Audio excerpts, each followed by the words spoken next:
So once again, Shabbat Shalom everybody. This week's Torah reading, as I said, is my favorite Torah reading. It's full of miracles.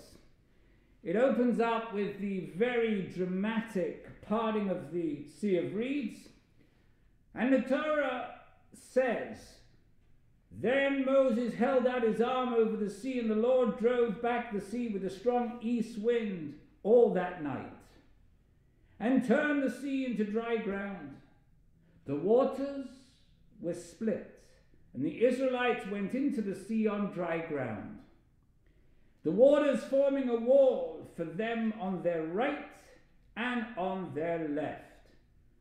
The Egyptians came in pursuit after them into the sea, and all of Pharaoh's horses, chariots, and horsemen."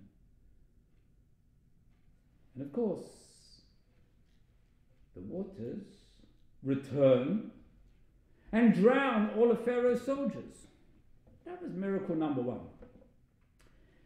Miracle number two is when, after crossing the sea, God feeds the people with manna from heaven. And a miracle within a miracle. What was the miracle within a miracle?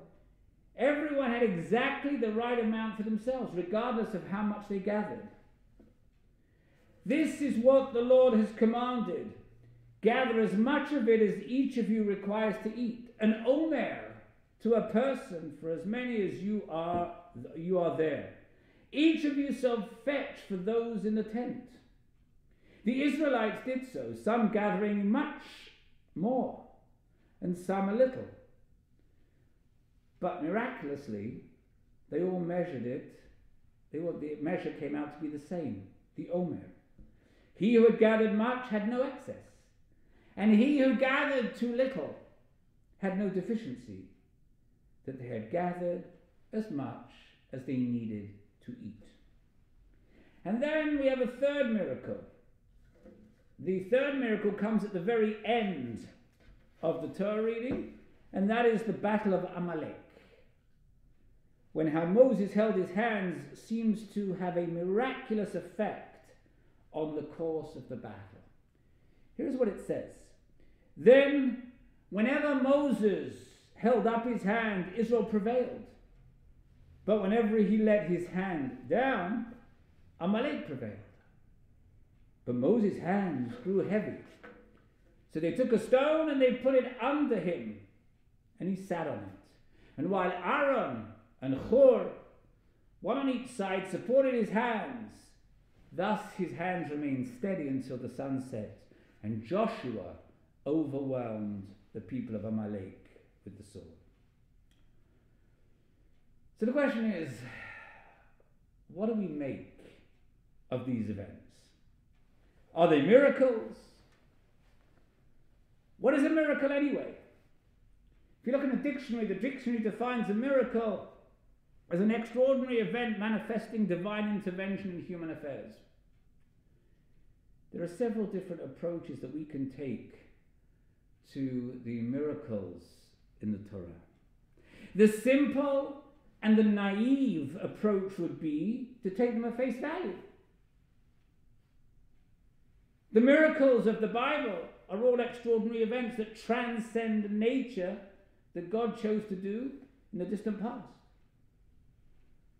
But for whatever reason, God no longer intervenes in history and in nature in such an obvious fashion.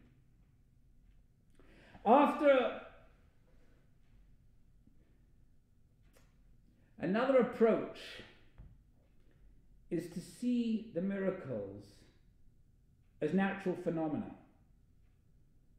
that the witnesses may have embellished a bit. We all do it. We hear a story and we tend to embellish it a little bit. And so perhaps the witnesses of these natural phenomena may have embellished a little bit the telling of the tale. Regarding the parting of the Reed Sea, the Torah, it says there was a strong east wind. The sea of the Israelites that they crossed was not and is often mistranslated as the Red Sea, which is basically an extension of the Indian Ocean and a very real sea. All scholars and many, many rabbis, including some of my Orthodox colleagues, agree that it was indeed the Sea of Reeds. The Sea of Reeds is at the northern end of the Red Sea, an area known today as Bitter Lakes, which in antiquity was an area of marshy, fresh water lakes. So we know right there is a problem with the translation. So what happens is, what do we hear from the Torah? What do we read in the Torah? A strong wind made it possible for the Israelites on foot to get across, but it was so muddy that the chariots and the horses of the Egyptians' army got bogged down. Now, if you actually do a search online, you can find people who have done various types of analysis to figure out how strong the wind would have had to be, how long it would have had to blow, and exactly where it was likely to have occurred. And similarly, people have attempted to figure out what the miracle food manna really was. What does the Torah tell us? The Torah tells us, like coriander seed, white, tastes like wafers made with honey. The Torah also says it tasted like fresh oil, and the people would grind it. They would beat it into mortar and bake it in pans, making cakes out of it. There is one midrash that says the flour magically changed to whatever the person wanted it to taste like. Whatever they felt like eating that day, that's what it changed to. Some have theorized that it was a swift-growing algae that covers the ground in the Sinai desert when there's sort of a heavy amount of dew. Others say it was species of lichen. Still others claim that it was a substance that some insects leave on the bark of certain shrubs that hardens into sweet-tasting globules.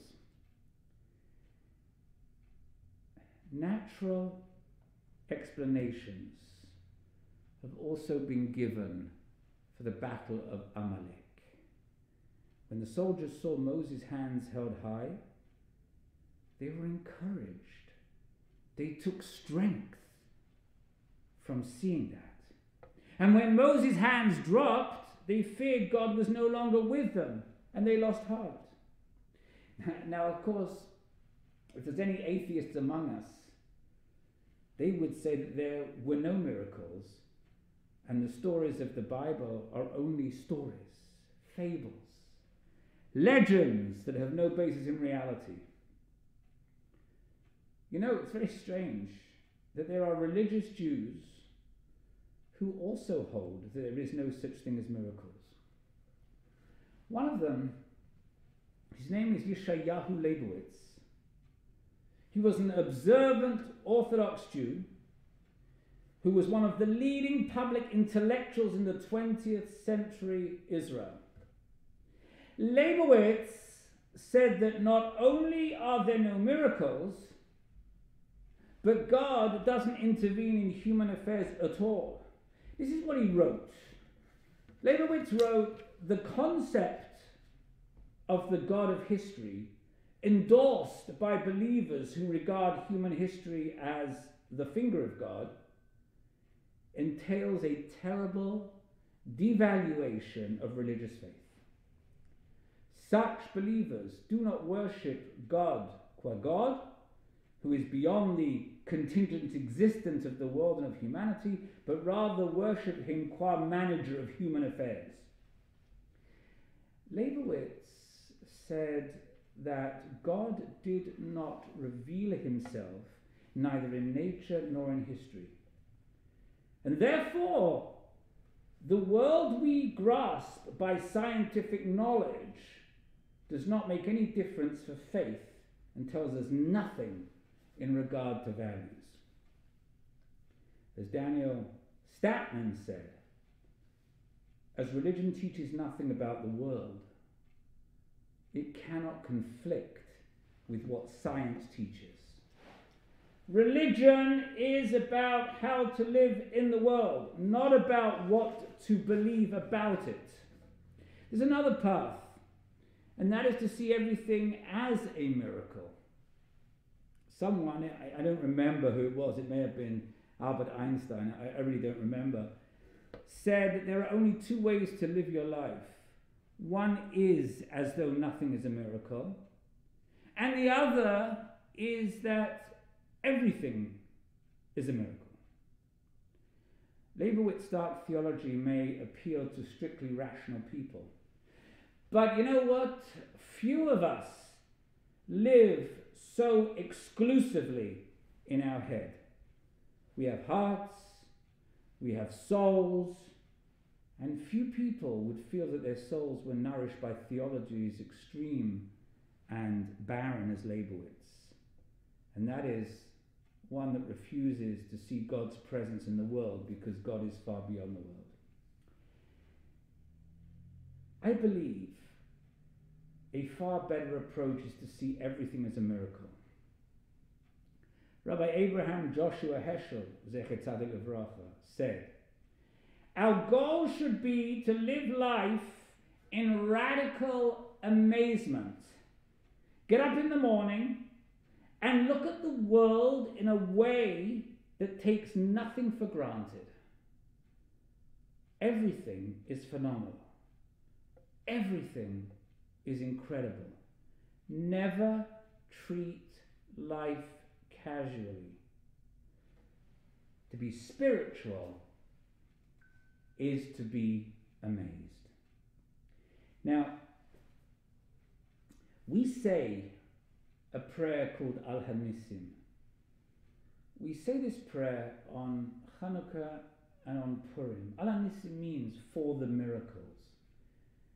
The conservative Sidurim include an Al Hanissim for Yom Ha'atzmaut, for Israel's Independence Day, because as far as many are concerned, the establishment of the State of Israel was, of course, a miracle of God.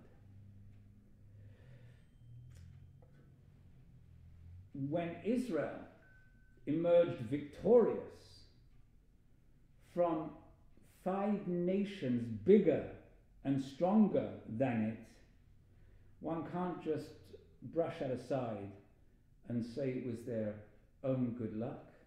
We have to believe that it was something much greater that was on its side. Very similar to the story of Hanukkah and the Maccabean revolt.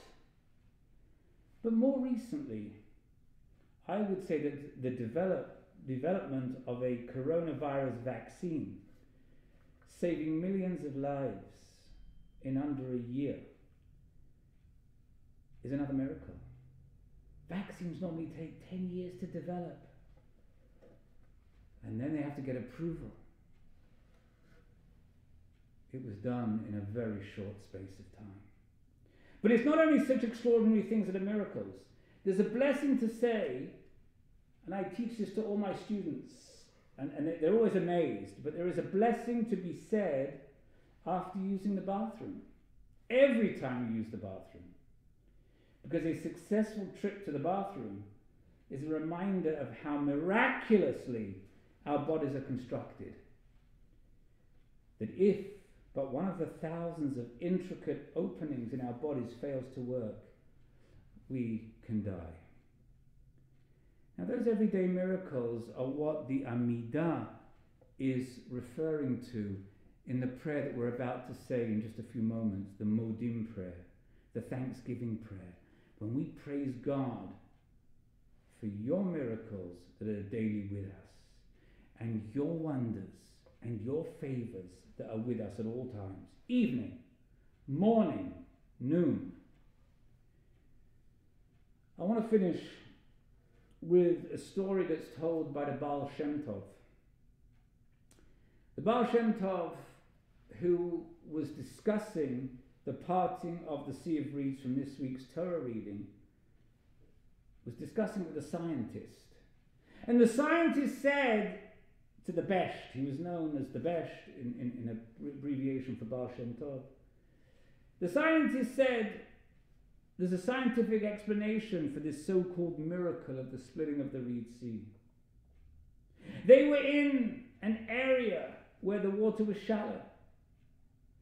In the same area, a strong wind came from the east, which is a known weather phenomenon in that area.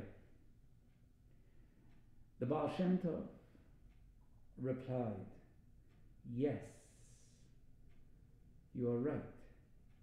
But isn't it a miracle that the strong wind came up just as our ancestors needed it? May God open our eyes to the miracles that are all around us, not just when we need them. Shabbat Shalom. We're going to continue now with the Musaf Amid.